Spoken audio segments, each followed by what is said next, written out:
বিসমিল্লাহির রহমানির রহিম। প্রিয় শিক্ষার্থীবৃন্দ, আশা করি সবাই ভালো আছো। করোনার এই বৈশ্বিক মহামারীতে কলেজের শ্রেণী পাঠদান ব্যাহত হয়।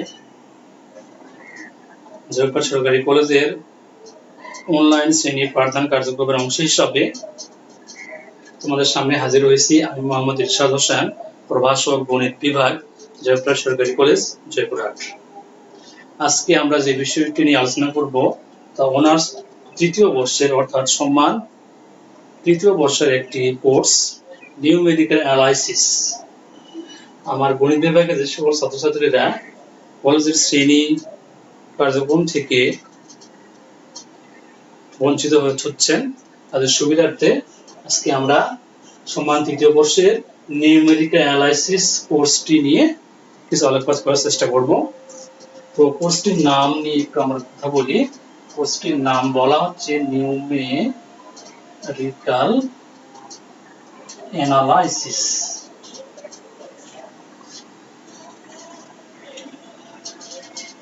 তো এই ইংরেজি নামটির বাংলা অর্থ দ্বারাই এমনটি, নিউমেরিক্যালকে আমরা বাংলা অর্থ বলে পাচ্ছি সাংখ্যিক, অর্থাৎ সংখ্যা নিয়ে আলোচনা হবে এই অংশে। আর এই অ্যানালাইসিস মানে আমরা জানি এটা হলো শাব্দিক অর্থ দ্বারাই বিশ্লেষণ,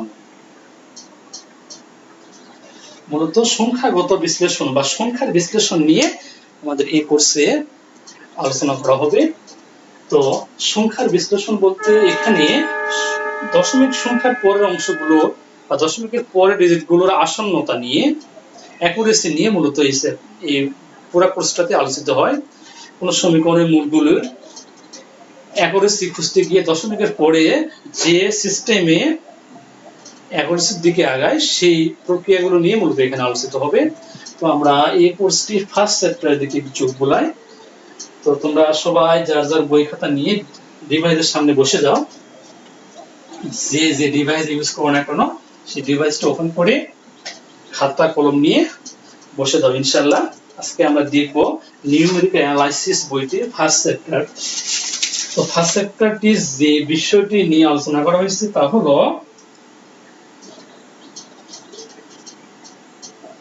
solution of equation in one variable.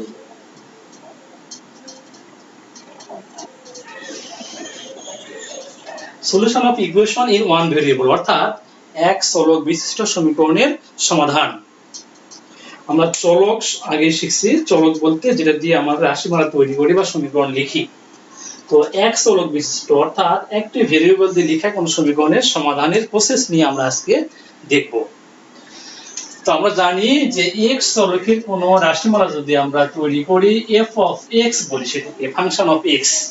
এই ফাংশন অফ x অর্থাৎ রাশিমালাটি হতে পারে দুই ধরনের। একটা যদি আমি এমন একটা एग्जांपल দিই x³ + x² - 1, এইটুকু আমরা জানি রাশিমালা কোন কিছুর সঙ্গে ইকুয়েট করে সেটা হয় সমীকরণ। অর্থাৎ এই পুরো অংশকে বলতেছি x চলকের একটি সমীকরণ। এটাও সমীকরণ। আর সমীকরণ যদি এমন করে বলি যে এর উপরে -x = sin x, এটাও কিন্তু কোন কিছুর সঙ্গে ইকুয়েট করা হয়েছে, কিন্তু পার্থক্য হলো এখানে এক্সপোনেনশিয়াল কোন ফরম্যাটকে ত্রিকোণমিতিক কোন অনুপাতের সঙ্গে ইকুয়েট করা হয়েছে। তাহলে এটাও সমীকরণ, এটাও সমীকরণ। তো এই দুই ধরনের নাম আছে। আমরা এই চ্যাপ্টারের শুরুতে আসলে সমীকরণগুলা কয় ধরনের হয় সেটা নিয়ে আলোচনা করব। Types of equation.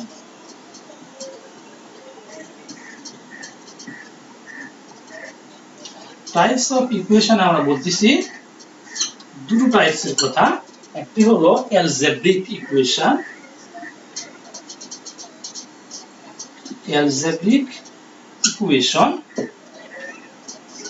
আর একটি টাইপসকে বলতেছি আমরা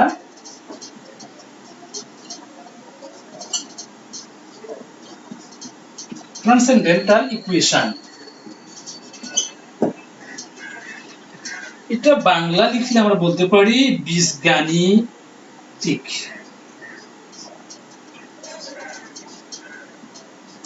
একটা হলো বীজগাণিতীয়, এটা হলো তুরীয়।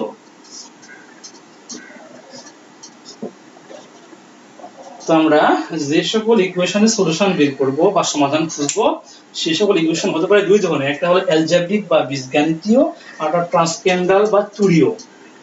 তো অ্যালজেব্রিক ইকুয়েশন যেগুলা এই ফরম্যাটে লেখা থাকবে, যেখানে একটা চলক দিয়ে অ্যালজেব্রিক ফর্মুলায় লেখা হবে, সেটা হলো অ্যালজেব্রিক।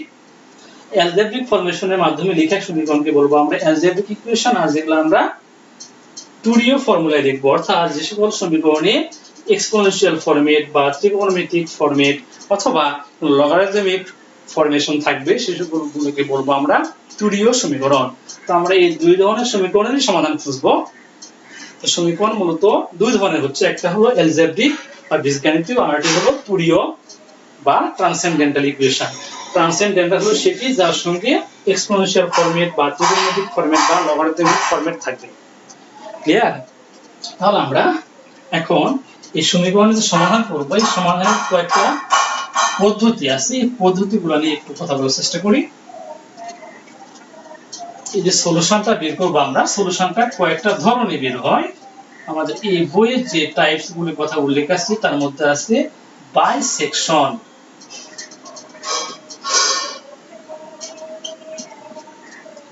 মেথড, আরো আছে false position method,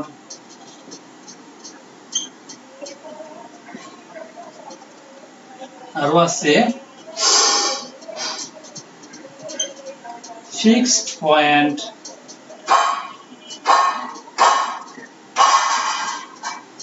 iteration method, আরো আছে নিউটন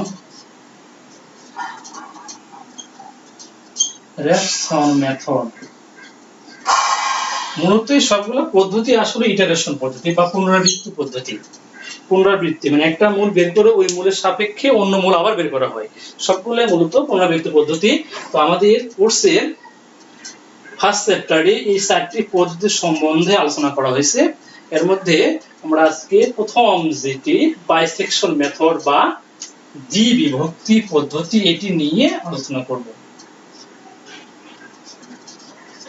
বলতেছি বাইসেকশন বা দ্বিবিভক্তি। আমরা জানি বাই মানে দুই আর সেকশন মানে ভাগ, অর্থাৎ বাইসেকশন মানে দাঁড়াচ্ছে দ্বিবিভক্তি, মেথড মানে পদ্ধতি। তো এই দ্বিবিভক্তি পদ্ধতিটি নিয়ে আমরা আজকে আলোচনা করব। তো আমরা আজকের টপিকসে আলোচনায় যাই। তাহলে আমাদের পদ্ধতিটির নাম হলো বাইসেকশন।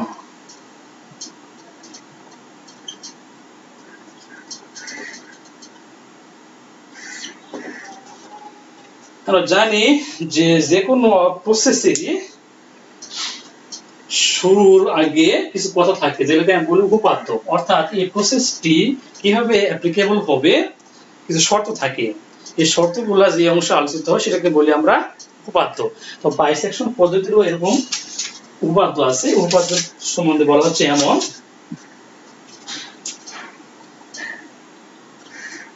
যদি f of x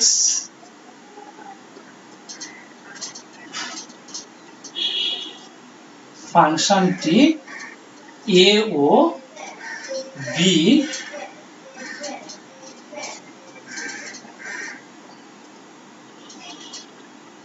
ব্যবধিত, অর্থাৎ a ও b এর মধ্যে অবিচ্ছিন্ন,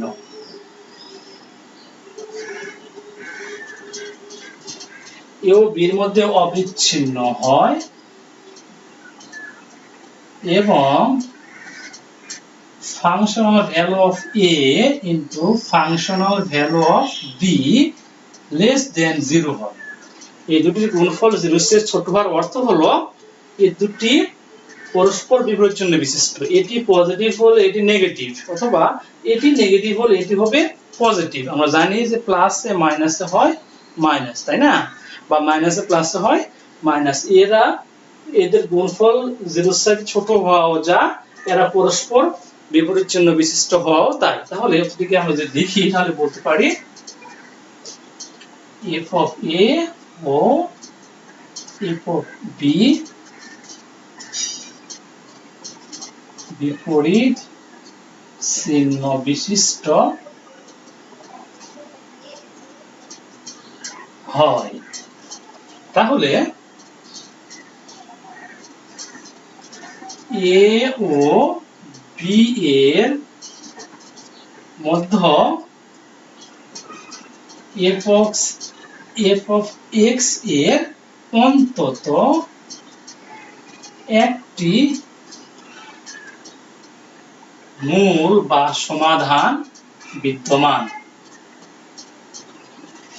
তাহলে বিষয়টা আরেকবার চোখ বলে আমরা বলা হচ্ছে যদি এফ অফ এক্স ফাংশনটি এ ও বি ব্যবধিতে অবিচ্ছিন্ন হয় এবং F of A into F of B জিরোর চেয়ে ছোট হয়। জিরোর চেয়ে ছোট হওয়ার অর্থ হলো এফ অফ এ এবং এফ অফ বি বিপরীত চিহ্ন বিশিষ্ট। তাহলে এ ও বি এর মধ্যে এফ অফ এক্স এর অন্তত একটি মূল বিদ্যমান। এই বিদ্যমান মূলটি আমরা বের করব। তাহলে যদি আমাদের এফ অফ এ এবং এফ অফ বি মান বের করতে পারি এবং এটার গুণফল চেক করে দেখতে পারি যে ছোট, তাহলে আমরা এই প্রক্রিয়ায় অগ্রসর হতে পারবো। তাহলে সমাধান সিস্টেমে আমরা শুরুতে খেয়াল করবো যে মনে করি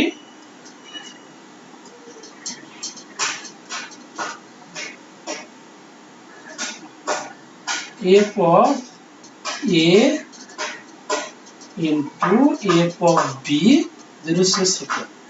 আমরা শুরুতেই বলতেছি যে এফ অফ এ এবং এফ অফ বি এর গুণফল জিরোর চাইতে ছোট। খেয়াল করি আমরা, তাহলে আমাদের অবশ্যই এ আর বি দেওয়া থাকতে হবে।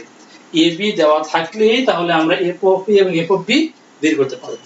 যদি দেওয়া না থাকে সেক্ষেত্রে আমরা ধরে নেব। ধরার সিস্টেমটা আমরা পরে আলোচনা করব। তাহলে আমরা ভেবে নিলাম যে এই দুটো গুণফল জিরোর চাইতে ছোট। তাহলে আমরা এই প্রক্রিয়ায় প্রথম আসন্ন মানটি বের করব এমন করে। প্রথম আসন্ন মান হবে আমাদের, এটাকে যদি আমি এক্স নট ডিফাইন করি, ফার্স্ট আসন্ন মান মানে এক্স এর প্রথম মানটি বলতেছি আমি এক্স নট, এটাকে আমরা বের করব এমন করে a প্লাস b বাই 2, অর্থাৎ প্রান্তীয় মান যে ব্যবধিতে ফাংশনটি অবিচ্ছিন্ন সেই মান দুটির গড় থেকে বের করব। এই জন্য যে আমাদের শুরুতে বলা হচ্ছে যে পদ্ধতিটির নাম দ্বিবিভক্তি পদ্ধতি বা বাইসেকশন মেথড। আমরা তো আগে দেখলাম এই পদ্ধতির নাম হলো দ্বিবিভক্তি পদ্ধতি। তাহলে এটা যদি কোনো ফাংশন হয় f of x এবং এখানে যদি a হয় এখানে যদি b হয়, তাহলে থিওরাম বহুপদ বলতেছে যে এর মধ্যে যদি ফাংশনটি চলমান হয় অবিচ্ছিন্ন হয় তাহলে এর মধ্যে অন্তত একটি মূল থাকবে, একটি মান থাকবে যে মানের জন্য f of x ফাংশনটি সিদ্ধ হবে এবং ওই মানটি বের করার চেষ্টা করতেছি আমরা এই দুই মানের গড় থেকে, অর্থাৎ এই দুই মানের মধ্যে থাকবে সমীকরণের সমাধানের মূলটি। তাহলে মনে করতেছি যে মানটা এই দুটা মানের গড়। তাহলে ফার্স্ট মান আসন্ন মান হলো x not equal to a plus b by 2। যদি এই মানটি বের করার পরে যদি এই মানটা আমাদের f of x সমীকরণে বসায়, তাহলে f of x সমীকরণে মানটি বসালে যা পাবো আমরা f of x আমাদের সমীকরণ, f of x যদি x not এর মান বসে তাহলে f of x not হবে। f of x not এই মানটি যদি 0 সমান হয় হতে পারে, অথবা আরেকটি কেস রাইজ করতে পারে যে এই মানটি বসানোর পরে তা 0 সমান হলো না। দুটি কেস রাইজ করতে পারে। যদি এটি 0 সমান হয় তাহলে প্রক্রিয়াটি এখানে শেষ এর জন্য যে আমাদের মূল মান তো পেয়ে গেছি, তাই কিনা। আর যদি 0 সমান না হয়, 0 সমান না হলে সেটা হতে পারে নেগেটিভ, হতে পারে পজিটিভ, যে কোনো কিছু হতে পারে, হয় 0 এর ছোট হবে না হলে বড় হবে। এই তো 0 এর ছোট বা বড় হলে আমরা ওই ছোট বা বড় মানটিকে নিয়ে আগের মানগুলোকে ইউজ করে আবার দ্বিতীয় আসন্ন মানে যাব। সেটা কেমন করে যাব সেটা দেখবো আমরা একটু। খেয়াল করি আমরা যে মানটি আমরা পাচ্ছি গড় করে সে মানটি f of x সমীকরণে বসাবো। f of x সমীকরণে বসাই যদি মানটি 0 হয় তাহলে প্রক্রিয়াটি এখানে শেষ। যদি এটা না হয় তাহলে হবে এটা হলে আমরা কিভাবে আসন্ন মানের দিকে আগাবো তাই খেয়াল করবো। আমরা একটু ধরলাম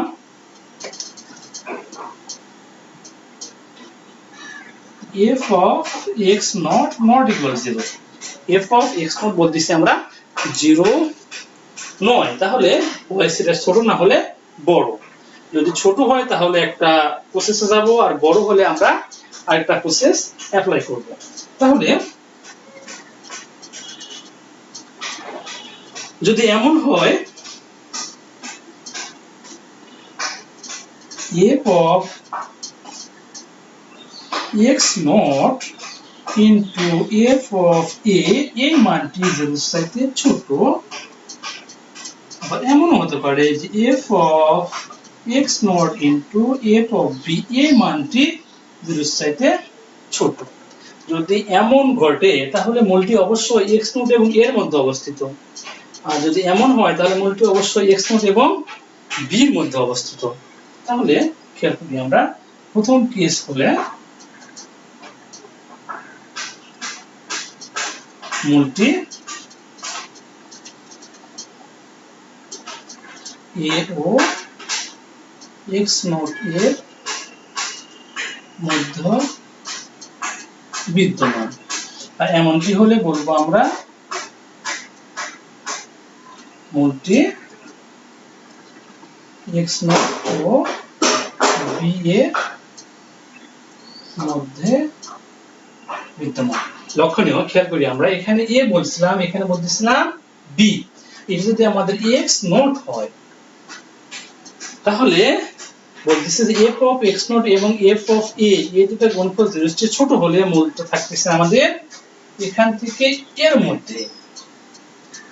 আবার যদি এফ অফ এক্স নট এবং এফ অফ বি এর গুণফল 0 চেয়ে ছোট হয় তাহলে মূলটা থাকতেছে আমাদের এখান থেকে এইটুকুর মধ্যে। ঠিক আছে, তাহলে যেহেতু মূলটা এর মধ্যে অবস্থিত, তাহলে আমি আবার এই দুই প্রান্তীয় মান এ এবং এক্স নট, এই দুটো মানের গড় নিয়ে আবার বাইসেকশন মেথডে আগাবো। যদি আবার এটা না হয় এটা হয় তাহলে এই দুই মানের গড় নিয়ে বাইসেকশন মেথডে অগ্রসর হব। খেয়াল করি আমরা, তাহলে এক্স নট যদি বসানোর পরে 0 না হয় তাহলে দুটো কেস আসবে, একটা হলো এইটা অথবা এইটা। এটা হলে মূল থাকবে এক্স নট এবং এর মধ্যে, এটা হলে মূল থাকবে এক্স নট এবং বির মধ্যে। এইভাবে প্রসেসটি সামনের দিকে অগ্রসর হবে। তো আমরা একটা এক্সাম্পলের মাধ্যমে পুরো প্রক্রিয়াটি দেখানোর চেষ্টা করি।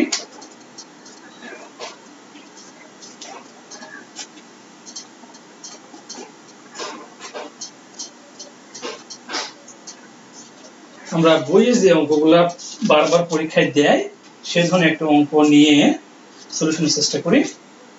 মনে করি একটা অঙ্ক এরকম দেওয়া আছে x cube minus 2x square minus 4, একটা ইকুয়েশন। এই ইকুয়েশনের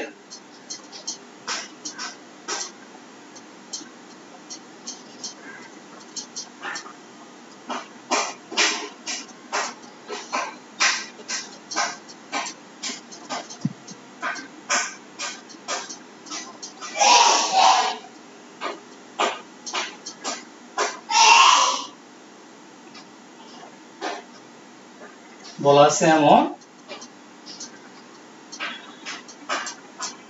x cube minus 2x square minus 4 সমান সমান 0 সমীকরণে দ্বিবিভক্তি পদ্ধতিতে মূল নির্ণয় করব, মূল বা বীজ বা সমাধান নির্ণয় করব আমরা।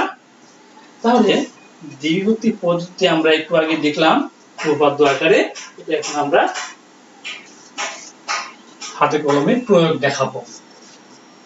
তাহলে আমরা সমাধানে প্রথমেই ধরি বা মনে করি f of x সমান সমান x cube minus 2x square minus 4। এখন ধরতেছি যে এই ফাংশনটি a ও b এর মধ্যে অবিচ্ছিন্ন, তাহলে আমাদের a b খুঁজতে হবে। তো a b খোঁজার ক্ষেত্রে খেয়াল করব আমরা, অঙ্কে কিন্তু a b দেওয়া নাই। তো a b বের করার জন্য আমরা এই সমীকরণটি ক্যালকুলেটরের মাধ্যমে ক্যালকুলেশন করব। ক্যালকুলেটরের মাধ্যমে এই সমীকরণটির অ্যাকচুয়াল রুট বের করব। ওই রুট বের করার পরে রুট থেকে ছোট একটা মান নেব, রুট থেকে বড় একটা মান নেব। ছোট মানটিকে বলবো আমার a, বড় মানটিকে বলবো b। খেয়াল করি আমরা এই সমীকরণটি ক্যালকুলেটরের মাধ্যমে আগে ক্যালকুলেশন করব, এতে করে অ্যাকচুয়াল রুটটি পাবো। ওই অ্যাকচুয়াল রুটটি থেকে ছোট মানটি নিব একটা, সেটা হলো a, একটা নিব বড় মান, সেটা হবে b। তো আমরা এটা ক্যালকুলেটরের মাধ্যমে সলিউশন করতে পারবো। তাদের ক্যালকুলেটর কাছে আছে, সবাই হাতে নাও, হাতে নিয়ে একটু চেষ্টা করি আমরা যেভাবে ক্যালকুলেটরে সলিউশন করতে হয়। তবে একটু খেয়াল করি, আগে আমরা ক্যালকুলেটরে x cube minus 2x square minus 4 এটা তুলবো। তোলার পরে দেন প্রেস করব শিফট, তারপরে এলসি এরকম একটা বাটনে লেখা আছে ক্যালকুলেশন, কোন যে ক্যালকুলেটর হয়তো বা থাকবে সলভ, শিফট এবং ক্যালকুলেশন এটা লেখার পরে শিফট ক্যালকুলেশন এটা চাপলে একটা মান দেওয়া যাবে ক্যালকুলেটরে। এইটা তোলার পরে এই দুটি বাটন প্রেস করলে একটা উত্তর দিবে। এই অঙ্কের ক্ষেত্রে যে উত্তর আসছে সেটি হলো আমাদের এমন, x এর যে মূল বা বীজ আসছে সেটি হলো 2.5943131016 এরকম একটি মান আসছে। লক্ষণীয় যে এখানে দশমিকের পরে পাইছি আমরা 3 3 6 3 9 গড়। খেয়াল করি আমরা, তো আমরা দশমিকের পরে বেশি সংখ্যা ঘরে নিব। আমাদের যার যার ক্যালকুলেটরে বাই ডিফল্ট যে কয়টি ঘর থাকে 5টি হোক বা 7টি হোক বা 9টি হোক সবগুলোই নিব, কারণ আমাদের সাংখ্যিক বিশ্লেষণে দশমিকের পরের মানগুলোর আসন্নতা নিয়ে মূলত বিশ্লেষণ করা হয়। দশমিকের পরে মূলগুলোর আসন্নতা নিয়ে, মানে কত ঘর পর্যন্ত অ্যাকুরেট হচ্ছে সেটা নিয়ে মূলত আলোচিত হয়। তাই মূলত আমরা সবগুলো ঘরে তুলব। তাহলে এটা আমাদের ক্যালকুলেটরের মাধ্যমে প্রাপ্ত একটা ফলাফল। এই ফলাফলে এই মানটির জন্য f অফ এটা যদি আমাদের মান হয় এই f অফ x অর্থাৎ f অফ 2.5943131016 এই মানটি বসালে পাবো আমরা 0। এই ইকুয়েশনটা এইটুকুর মান পাবো আমরা 0। তাহলে এটা হলো এই ইকুয়েশনের একটা মূল। তাহলে আমি বলতেছিলাম যে a মূলের চাইতে ছোট ধরবে একটা মূল, সেটাকে বলবো a, আর এর মধ্যে বড় সেটা হলো b। তাহলে এর চেয়ে ছোট মূল হলে তাহলে আমরা ধরতে পারি a সমান সমান 2, 2 কিন্তু 2.59 এর ছোট। আর আমরা বলতেছি b ধরবো, সেটা হলো b 2.59 এর বড় ধরলাম সেটা 3। তো ছোট বড় ধরতে গিয়ে আমরা 2 না ধরে যদি -2 ধরি, 3 না ধরে যদি 13 ধরি তাও কিন্তু হবে। তাহলে অঙ্ক আসবে, কিন্তু এইটা অনেক দূরে যাচ্ছে। এখান থেকে কাছাকাছি মানে আসার জন্য বারবার ঘুরতে হবে। যে কাছাকাছি ছোট কাছাকাছি বড় ধরলে সেই ক্ষেত্রে কম বার ঘুরে দ্রুত সঠিক মানে যাওয়া যাবে। তাই ধরার সময় আমরা সচরাচর গায়ের সঙ্গে লেপিয়ে কাছাকাছি ছোট কাছাকাছি বড় ধরবো, এটা খেয়াল রাখবো আমরা। তাহলে আমরা ক্যালকুলেটরের মাধ্যমে এই মানটি পাইলাম, এরপর ab ধরতে পারলাম। তাহলে আমরা এটা বলতেছি, ধরি a সমান সমান 2, b সমান সমান 3, অতএব f অফ a বা f অফ 2 সমান সমান হবে 2 cube minus 2 into 2 square minus 4। এই মানটি বের করব আমরা। এই মানটি আমাদের এখানে আসছে হলো -4।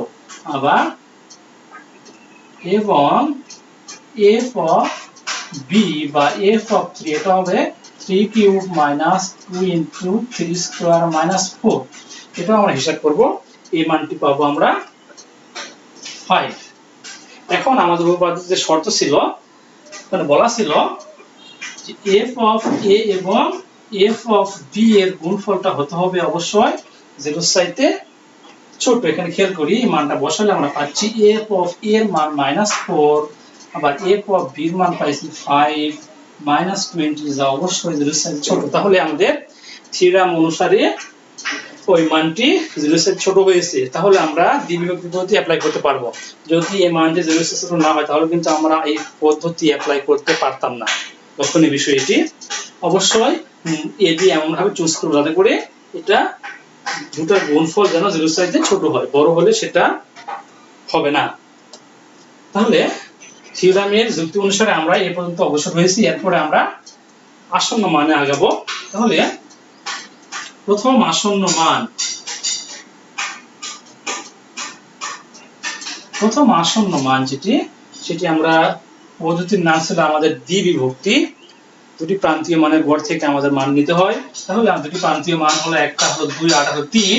প্রথম আসন্ন মানকে যদি আমি x নট দ্বারা ডিফাইন করি তাহলে প্রথম আসন্ন মান হচ্ছে 2 এবং 3 এর গড়, দ্যাট মিন্স এটা হবে 2.5।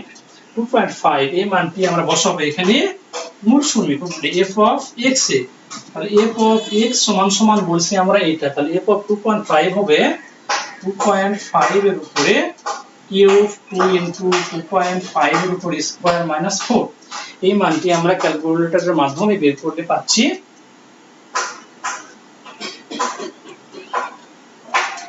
minus 0.875 minus 0.875। এটা 0 হলে প্রক্রিয়াটি এখানে শেষ, কিন্তু এটা 0 নয়। 0 না হলে আমরা দেখছি কেস হয় দুইটা, একটা হলো হয় 0 এর চেয়ে ছোট হবে, না হলে 0 এর চাইতে বড় হবে। আমাদের এখানে 0 এর চাইতে ছোট আসছে। তো 0 এর চাইতে ছোট আসলে আমরা ওখানে খেয়াল করছিলাম, আমরা কিন্তু দেখছি যে এই মানটি এখানে আছে মাইনাস, এই মানটি আছে প্লাস, এটি মাইনাস সামথিং, এটি হলো প্লাস সামথিং। আবার এখানে যেটি আসলো সেটি হলো মাইনাস সামথিং, তাই কি না? তাহলে এই মানটি যেটা আমাদের মাইনাস, সেহেতু আমরা উপরের মান যেটা নিব সেটা নিব অবশ্যই প্লাস। যেহেতু এই মানটি মাইনাস সেহেতু উপরের মানটি নিব প্লাস। যদি এই মানটি প্লাস আসতো তাহলে উপরে মানটি নিতাম মাইনাস। একটু খেয়াল রাখবো আমরা এইটুকু, এই সিস্টেমের জন্য ইম্পর্টেন্ট কথা। যেখানে নেগেটিভ আসলে উপরে পজিটিভ সামথিংটা নিব, আর এখানে পজিটিভ আসলে উপরে নেগেটিভ সামথিং নিব। এখানে যেহেতু নেগেটিভ আসছে সেহেতু উপরে পজিটিভ নিব। তাহলে ফার্স্ট আসন্ন মান এইটা, সেকেন্ড আসন্ন মান আমি খুঁজবো দ্বিতীয় আসন্ন মান। এটাকে আমি x0 বলছিলাম, এটাকে x1 বললাম। x1 মানটি খুঁজবো আমি, যেহেতু এটা নেগেটিভ তাহলে উপরটা নিব পজিটিভ। তাহলে এই নেগেটিভটা আমরা খেয়াল করি, আমরা কিন্তু মান নেওয়ার সময় নেগেটিভটা আগে নিছিলাম। এই যে নেগেটিভ ছিল, নেগেটিভ এটা ছিল সরি এটা ছিল পজিটিভ, এটা নেগেটিভ এটা হলো পজিটিভ। তাহলে আমরা এখানে খুঁজতেছি নেগেটিভটা, এটা নেগেটিভ মানে এইটার জন্য নেগেটিভ হয়েছে এটা। তাহলে আমরা এই নেগেটিভটাকে আগে লিখলাম, পজিটিভ যেটা 3 এটাকে লিখেছি পরে। এই নেগেটিভ পজিটিভ ক্রমটা ঠিক রাখলে বেলা অঙ্কটা একটার সঙ্গে আরেকটা প্যাচ লাগবে না, খেয়াল রাখবো। প্রথম মানটি নেগেটিভ, পরে মানটি পজিটিভ। তাহলে এই দুটোটা গড় করলে পাবো আমরা 5.5/2 মানে 2.75 এমনটি কথা।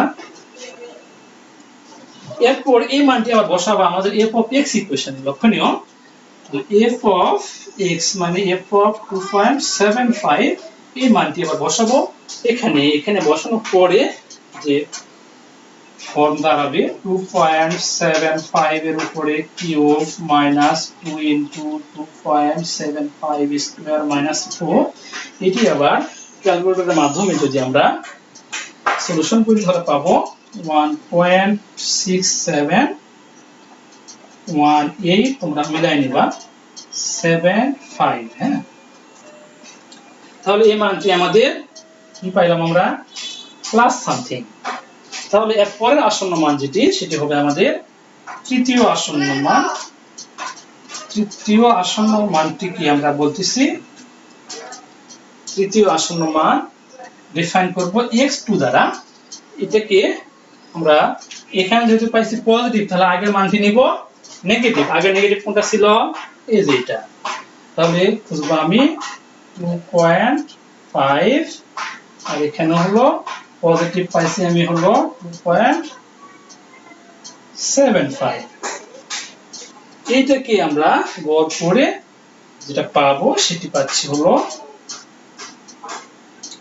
2.625। তোমরা এগুলো বিশেষ শর্ট মিলাই নিবে।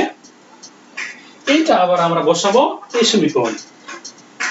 এখানে যে প্রক্রিয়াটা আমরা অ্যাপ্লাই করলাম, x1 x2 পর্যন্ত গেলাম, x0 থেকে শুরু করছি x1 x2 পর্যন্ত গেলাম।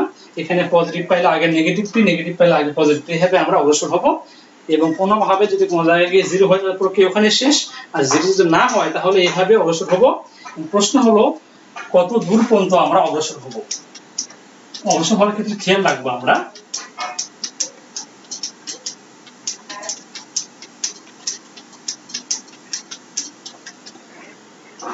সচরাচর 6 বা 7 ঘরে গিয়ে থামবো।